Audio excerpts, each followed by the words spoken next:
ఇక పెద్దవాళ్ళ విషయానికి వస్తే మంగు మచ్చలు ఒక ఏజ్ ఆఫ్టర్ 30 ఎక్కువగా వీళ్ళకి ఈ మంగు మచ్చలు అనేవి కనిపిస్తున్నాయి. ఇవి ఎందుకు వస్తాయి, దీనికి ట్రీట్మెంట్ ఉందా, లేదా ఒట్టి క్రీమ్స్ అంటే కనిపించిన క్రీమ్స్ అలా వాడే వాళ్ళు కూడా చాలామంది ఉన్నారు, వాటితో పూర్తిగా తగ్గుతుందా? సో మెలాజ్మా అనేది ఒకసారి ట్రిగర్ అయిందంటే అది లైఫ్ టైం ప్రాబ్లం అండి, కాదనలేము. కానీ ఏంటి అంటే కంట్రోల్ చేసుకోవచ్చు. మెలాజ్మాలో కూడా టైప్స్ ఉంటాయి. సూపర్ఫిషియల్ అంటే ఎపిడర్మల్, కొంచెం డీప్గా పిగ్మెంటేషన్ ఉంటే డర్మల్, అండ్ రెండు మిక్స్డ్ ఉంటే మిక్స్డ్ మెలాజ్మా కూడా ఉంటుంది. సో మెలాజ్మాకి కాజెస్ చాలా డిఫరెంట్గా ఉంటాయి. కొంతమందికి ప్రెగ్నెన్సీలో ట్రిగర్ అయిపోతుంది, క్లయాజ్మా అంటాం ఆ టైంలో, తర్వాత అలాగే ఉంటుంది మెలాజ్మా అనేస్తాం. సో కొంతమందికి ఏంటి అంటే వాళ్ళకి జీన్ ఉంటుంది, అమ్మగారి నుంచి కానీ అమ్మమ్మ గారి నుంచి కానీ వచ్చి ఉండొచ్చు. సో వాళ్ళలో ఎక్కువ సన్ ప్రొటెక్షన్ తీసుకోలేదు అంటే వాళ్ళకి ఎప్పుడైనా కూడా మెలాస్మా ట్రిగర్ అయిపోవచ్చు. సో వాళ్ళకి కూడా కేర్ తీసుకోవాలి. అండ్ కొన్ని రీజన్స్ వచ్చేసి హార్మోనల్ చేంజెస్, అండ్ ఒక్కొక్కసారి హార్మోనల్ టాబ్లెట్ మెడికేషన్ కూడా వాడతారు. సో దానివల్ల కూడా రావచ్చు. మెలాస్మా వచ్చినప్పుడు ఏం చేయాలి అంటే మెయిన్గా పానిక్ అవ్వద్దు, అండ్ ఫస్ట్ స్టేజ్లోనే ఐడెంటిఫై చేయగలగాలి. అండ్ ఎవరు ఏ క్రీమ్స్ ఇచ్చినా వాడకూడదు. అంటే మార్కెట్లో చాలా స్టెరాయిడ్ క్రీమ్స్ అవైలబుల్ ఉన్నాయి, స్కిన్ షైన్, స్కిన్ బ్రైట్, క్లోబెటా, వినే ఉంటారు చాలామంది. ఇవి వాడేస్తారు, క్లోబెటా, జిఎం ర్యాండమ్గా ఇంట్లో ఉంటాయి. సో అవన్నిటికీ వాడేస్తారు. వాళ్ళకి ఒక పింపుల్ వచ్చినా అదే వాడతారు, మెలాస్మా వచ్చినా అదే వాడతారు, వాళ్ళకి ఏదైనా ట్యాన్ అయినా అదే వాడతారు. సో అలా వాడద్దు, దానివల్ల స్కిన్ బాగా డ్యామేజ్ అవుతుంది. వాళ్ళకి ఏ కండిషన్ అయితే ఉంటుందో అది ఇంకా పెరిగిపోతుంది. సో ఒక డర్మటాలజిస్ట్ని కన్సల్ట్ అవ్వాలి. ఫస్ట్ థింగ్ వచ్చేసి సన్ ప్రొటెక్షన్ ఫిజికల్గా కానీ సన్ స్క్రీన్స్ త్రూ కానీ తీసుకొని దాన్ని పెరగకుండా కాపాడుకోవాలి. And night skin care routine, డెఫినెట్గా క్రీమ్స్ అయితే అవైలబుల్ ఉన్నాయి మార్కెట్లో, బట్ ప్రిస్క్రైబ్డ్ ఉండాలి. అవి కొన్ని గ్లైకాలిక్ యాసిడ్ క్రీమ్స్ కావచ్చు, అండ్ రెటినాల్స్ ఏమన్నా కూడా కాంబినేషన్స్ అనేది మేము సెలెక్ట్ చేస్తాం. కొంతమంది కోజిక్ యాసిడ్, అట్లా డిఫరెంట్ కాంబినేషన్స్ ఉంటాయి, అవి మేము సెలెక్ట్ చేస్తాం. సో దాని నుంచి మనం ఎపిడర్మల్ మెలాస్మా, లైటర్ మెలాస్మాని అయితే టార్గెట్ చేయొచ్చు. మిక్స్డ్ డర్మల్ వెళ్తుంది అంటే ఇంకా వాళ్ళకి ప్రొసీజర్ స్టార్ట్ చేయాల్సి వస్తుంది. మెయిన్గా ఇన్ క్లినిక్ ప్రొసీజర్స్ ఉంటాయి. ఇప్పుడు పీల్స్ ఉంటాయి, కెమికల్ పీల్స్ ఉంటాయి, అండ్ పీకో లేజర్. ఈ రెండు కాంబినేషన్లో టార్గెట్ చేసుకుంటే కనుక వాళ్ళకి డెఫినెట్గా ట్రీట్మెంట్ అనేది పాసిబుల్ అవుతుంది. ఇందులో పీల్స్ ఎలా అంటే సూపర్ఫిషియల్ పిగ్మెంటేషన్ని లేయర్ బై లేయర్ రిమూవ్ చేస్తాం, మేమే కంట్రోల్డ్ పీలింగ్ చేస్తాం. ఇంకోటి ఏంటి అంటే పీకో లేజర్, కొంచెం డీప్ ఉన్న సెల్స్ అన్నిటిని కూడా లేజర్ త్రూ మనం టార్గెట్ చేస్తాం. ఈ పీకో సెకండ్స్లో లేజర్ హిట్ అవుతుంది. హిట్ అయినప్పుడు ఆ పిగ్మెంట్ సెల్ అనేది బ్రేక్ అవుతుంది కరగడం లాగా. సో అది కరిగిపోయి మన బాడీ ఈవెన్చువల్లీ అది తీసేస్తుంది. సో ఈ ప్రాసెస్ త్రూ మనం ఒక మెలాస్మాని ఒక మేరకు క్యూర్ చేసుకోవచ్చు. ఇంకా అది అలానే మెయింటైన్ చేసుకుంటూ ఉండాలి, night creams through and follow up consultations through maintain చేసుకుంటూ ఉండాలి. మేడం, ఈ మధ్యకాలంలో మేకప్స్ ఎక్కువగా యూస్ చేస్తున్నారు, దాదాపు అందరూ యూస్ చేస్తున్నారు.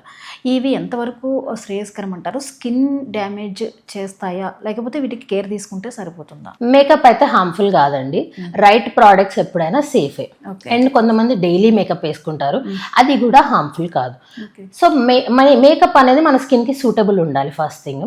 ఇంకోటి ఏంటి మిస్టేక్ చేస్తారంటే అందరూ మేకప్ వేసుకొని జస్ట్ మేకప్ వైప్స్తో తీసేస్తారు, అది అలానే వదిలేస్తారు, ఎప్పటికో గంటల తర్వాత వాష్ చేసుకుంటారు. సో అలా చేస్తే పోర్స్ క్లాగ్ అవుతాయి, స్కిన్ డ్యామేజ్ అవుతుంది.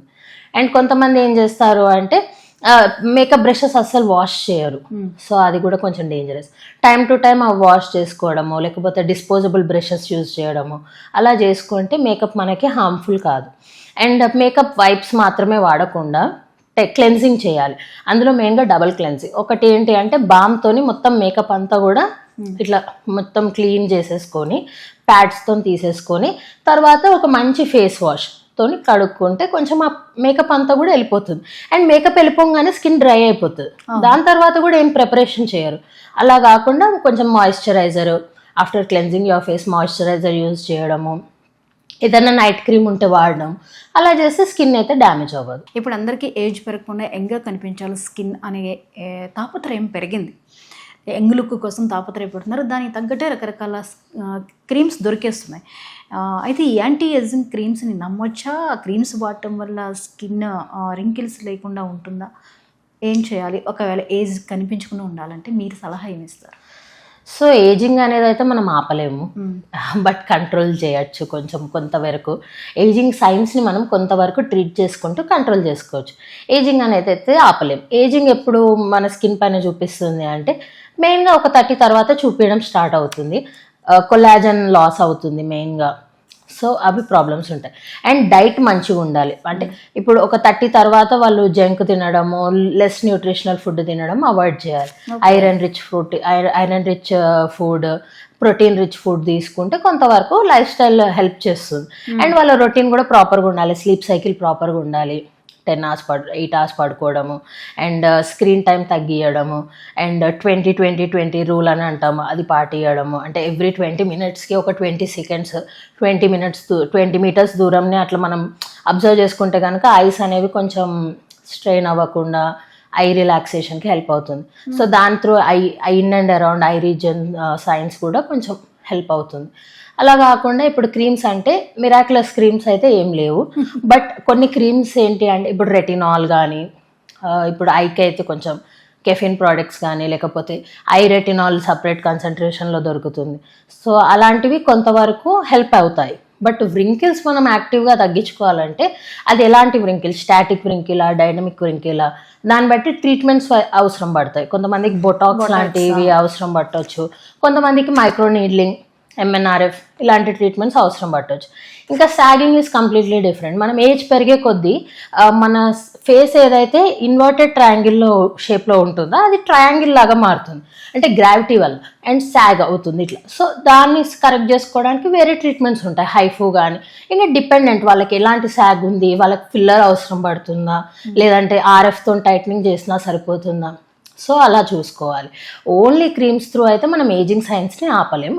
కొంతవరకు స్కిన్ క్వాలిటీ మెయింటైన్ చేసుకోవచ్చు.